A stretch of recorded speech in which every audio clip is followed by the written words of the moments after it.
Hey guys, this is my review for the Settler 7 Paths to a Kingdom. So in this game you play as a princess who is trying to prove herself to her father so that he will give her the crown and make her ruler of Tandria. So basically she just goes through Tandria, destroying people who already live there because they don't seem to want to do whatever she says. And that's how she's proving herself to be the kindest and most nicest person in Tandria. Basically, the other people are opposing her because they believe that she's just going to give the crown to her father, who's apparently not a very good person. Or the person that's helping her, I think is called Balderus. They don't like him either. And they really don't want him to become ruler of Tandria because they want it to stay peaceful and nice for all the people that live there. So this game's really short. It's not a long game. It's about maybe 9 stages, and they take anywhere between 10 minutes and an hour to complete each. They're not hard or anything. There's pretty basic style. You've got research, which you can do using monks, or you can do economic, trade routes sort of stuff using your e-commerce building, or you can go full battle and just build soldiers and destroy your enemy.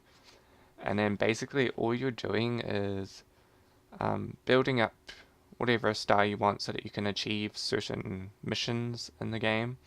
And then once you've completed a certain number of those missions, then you reach the maximum star points, which whatever it is for the stage. So whether it be 6 if you're playing a certain size map, or 7 or whatever. And then once whatever player's team reaches that number of achievement points or whatever they are, you win the game. So it's not like a super hard game. Most achievements are really easy to get, get 25 gold, you get an achievement, or have the biggest army, you get an achievement, be the first person to build the abbey, upgrade on the church, you get an achievement. So they're not really challenging things to get. And then pretty much you got different sectors of the map, and you can get an achievement if you have the most sectors. And to take one, you can either use your army to destroy the people that are already living there, who are neutral people, or you can send novices from your church, which are priest people, and they can take it over, or you can just pay them off by giving them gold if you have a good gold income. So yeah, basically you just go around doing that, building up more buildings. So you've got certain levels of fertility on the ground. So whether you're living in a dead area, then stuff like crops won't grow. But if you live in a really grassy area, then your crops will grow really well. So you just sort of got to plan around what you're doing. Sometimes it's best to just use trade if you're in a really bad area, because then you can just focus on your gold income, and then that will help you. Usually when playing this game, I mostly just focus on researching and wizard priests and stuff, because it's just the easiest way to take over other places, and then you can build up your defenses and defend them. So defenses, there's wooden palisades, and then there's stone outposts which you can build, and you just upgrade them on your buildings. Basically, once you get to stone upgrades, you're pretty much sorted when you're playing against computer players, because they're not very good. They take probably an hour before they even get up to cannon level, so the difficulty in this game isn't that bad. Basically, you don't even really need an army to win this game. You can win it just by doing keeping your people happy, and researching is pretty much all you need to do to win this game. It's not that hard. There are little mini objectives inside missions, or stages that you can do, like sending a certain number of resources, and then you get a achievement point. But they're not hard either. I think usually you can complete them pretty easily. The downside to this game is that it's very simple. There's not a whole lot of buildings. There's not a whole lot of the economy. There's not many research points. There's only 5 units, or 5 or 6 units that you can build in the entire game for attacking. You can get multiple generals, but you don't ever really need to, since all you ever need is 20 units if you're planning on attacking something. They're not that difficult. But yeah, You don't have to do a whole lot in this game. The resources are pretty simple. You can just, they like slowly replenish over time. I think everything except for stone replenishes, but you don't need heaps of stone. Probably an annoying thing is tools, but you can get a research power, which means that you never have to use tools again, which just makes it super easy for you. The graphics are alright, but the game's a little bit choppy. Like, I don't know why they've got such, like, making it so hard to play the game.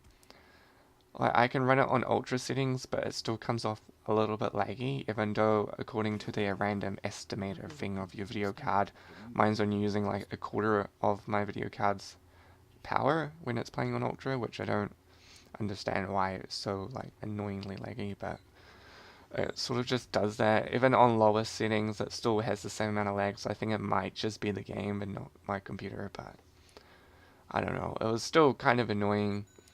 Especially cutscenes in this game get ridiculously laggy, and they don't even like make the person talk to what they're saying. They just have like this generic animation that the person's mouth like does while words are being said, which just enrages me. Otherwise, I think the graphics are pretty good. They have cool little animations for all the little people. People do say stuff like your settlers if they has something specific that they need to say to you. If you zoom in enough, you can see what they're saying, but I didn't really find it that helpful since it's pretty obvious what you need to do for your civilization. The campaign's quite boring. I think the first 6 stages are just explaining the mechanics of the game. There's no actual real gameplay to it. And then the last like 3 or 4 stages you can actually play like as though it's a normal match. Even then, they're not that fun. The storyline's quite weak. Basically, I think there's only 3 stages that are actually worth playing for the storyline. And then they have like these expansions or DLC or whatever that's supposed to be that you can buy as extras for this game, which apparently will provide you with 20 hours of gameplay each.